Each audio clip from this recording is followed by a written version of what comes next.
महादेवी मानव का जीवन शांत और सुखी बनाने के लिए ईश्वर ने उसके मार्ग में सहस्रों दीप जलाए हैं।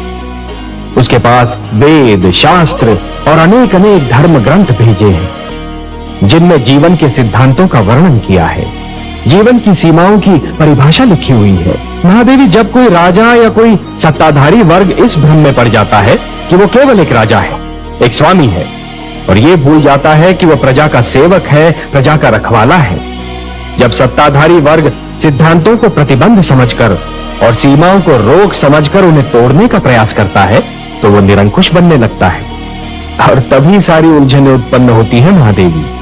महादेवी, मैं मानव जीवन की उस विडंबना के विषय में विचार कर रहा था कि मानव कभी कभी बनना कुछ चाहता है और परिस्थितियां उसे कुछ और ही बना देती हैं।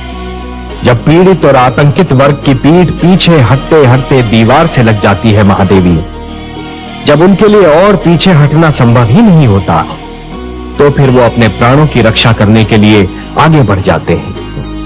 क्या आपका संकेत रेणुका पुत्र राम की ओर है? हाँ महादेवी, देखिए ना, मेरे इस अंश ने प्रथम बार पूर्ण मानव के रूप में जन्म लिया, और वो भी एक विद्वान, एक गुरु, एक आचार्य के घर में, एक सुशील नारी की गोद में जन्म लिया। उसके रूप में मानव समाज को एक विद्वान, एक गुरु और एक आचार्य भी मिल सकता था, परंतु परिस्थितियां उसे योद्धा बनने पर विवश कर रही हैं महादेवी। तो उसके हाथ से पुस्तक छीनकर उसमें शस्त्र थमा रही हैं। जो दोनों हाथों से ज्ञान लुटा सकता था महादेवी, उसके दोनों हाथों में धनुष और बाण पकड़ा दिए परिस्थितियों ने। सत्ताधारी वर्ग की निरंकुशता दमन को जन्म देती है। दमन उत्पात का कारण बनता है, उत्पात अराजकता उत्पन्न करता है, और फिर अराजकता विद्रोह का रूप धारण कर लेती है महादेवी, सारा संसार मुझे पालनहार के रूप में जानता है। तो ऐसा हुआ महादेवी, जैसे श्रावण की घनघोर घटा वर्षा के स्थान पर सूरज की तपती किरणें लुटाने लगे।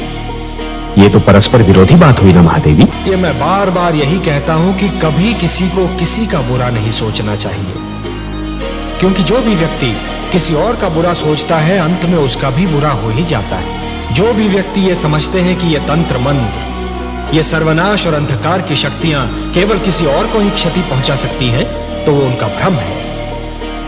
सत्य तो ये है महादेवी कि जो ईश्वर के सच्चे भक्त होते हैं, जो स्वयं ईश्वर पर संपूर्ण विश्वास करते हैं, ये तंत्र मंत्र की शक्तियां उनका बाल भी नहीं बांका कर सकती। इस प्रकार द्वेष और घृणा का मारा व्यक्ति पड़ोसी के घर को जलते हुए देख ये भूल जाता है कि उसी अग्नि की लपटें स्वयं उसका घर भी जला सकती हैं।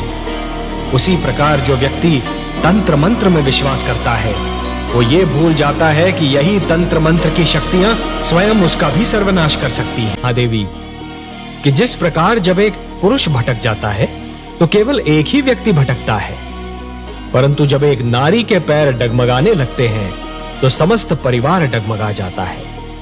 उसी प्रकार जब एक शिष्य भटकता है तो केवल एक ही छात्र भटक जाता है, परंतु जब एक गुरु भटक जाता है महादेवी, तो समस्त छात्र समाज भटक जाता है।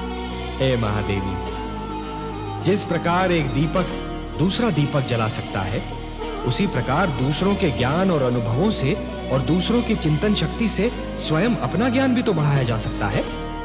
जिस प्रकार कुंदन बनने के लिए सोने को पहले अग्नि में तपना पड़ता है, उसी प्रकार किसी भी व्यक्ति को अपनी भीतर की क्षमताओं को जानने के लिए परीक्षा की अग्नि में तपना पड़ता है महादेवी, जिस प्रकार एक कृषक लहराते हुए खेत को देखकर प्रसन्न तो हो जाता है, परंतु उसके मन में एक आशंका रहती है कि क्या अगले वर्ष भी खेती यूं ही लहराएगी या सूखी रह जाएगी। मेरे मन में भी यही आशंका है महादेवी।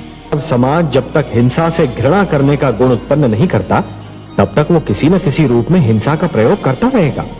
कभी राज्य के नाम पर, कभी युद्ध के नाम पर, कभी अधिकार के नाम पर और यदि कुछ भी नहीं तो आखेट के नाम पर। महादेवी, जिस दिन मानवीय मन से स्वार्थ नाम का रोग निकल जाएगा ना, उस दिन हिंसा भी समाप्त हो जाएगी। कि यदि चित्रकार के बनाए चित्र को कोई बिगाड़ दे तो क्या उसे तनिक भी चिंता नहीं होगी?